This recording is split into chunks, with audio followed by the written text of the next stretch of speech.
эми көптөн берки бир ызычуу бар билесиздер. Бул Байтиктеги боз бөлтөк жөнүндө уккансыздар, тоо жөнүндө, Ал жерде улам 30-40 лицензия берилип кетиптир. Ал Сооронбай Шариповичтин убагында да аябай чоң ызычуу болуп, анда да биз парламентте жүргөндө кайрылышкан, кайра эле лицензиялар берилип, улам заводдор ачылып, кум, шагыл, цемент, ар кандай заводдор ачылып атып дейт. Бизден үстү жакта.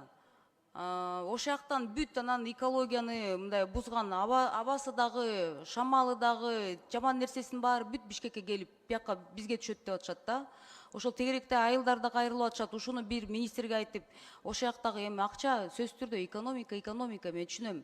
Бирок келечек муундардын ден соолугун ойлош керек да. Астматик, оорукчан, онкология күчөп атат Кыргызстанда.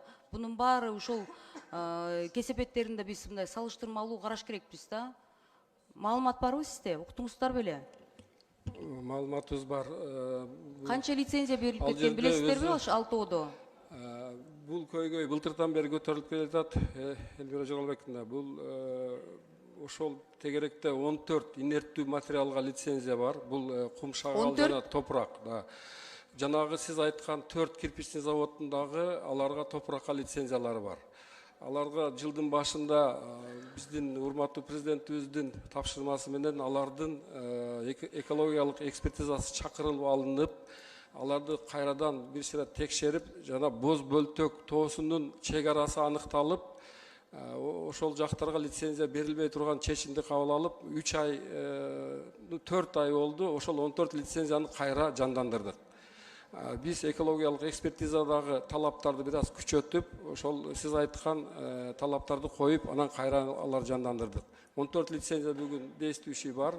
Башка лицензиялар ал жактарга бериле турган жерлер жок койсо. Урматтуу министр, айтып кете турган дагы бир нерсе бар. Эми Байтик атабыз, Байтик Баатыр атабыз жөнүндө сиз эми жакшы билесиздер. Кыргыздарда эми түшүнүк бар. Ал жерде ал адам эми ал баатырыбыздын урпактары дагы, ошол айылдаштар, тегеректегилер да кайрылып айтып атышат. Эми биздин улуу инсаныбыз, анан мурасты дагы эске алыш керек. Ошол жерде бир идеология деп жүрөбүз, сөздөрдү көп айтабыз. Ошону каздырбай эле койсоңуздар болмок деген сөздөр көп, улам сөздөр чыгып атат да. Ошону мен сиздерге суранам. Жетекчилик менен бир талкуулап, көзөмөлгө алып, карап көрүңүздөр да. Ортодо бир археологиялык жыйынтыктар бар деп атышат. Ар кандай маалымат, мындай ар кандай сөздөр жүрүп атат да эл арасында. Мен суранат элем премьер-министр менен, жада алса президентибиз менен бир талкуулап койсоңуздар. Сураныч. Макул. Бунун үстүнө дагы байма-бай иш алып барабыз. Рахмат.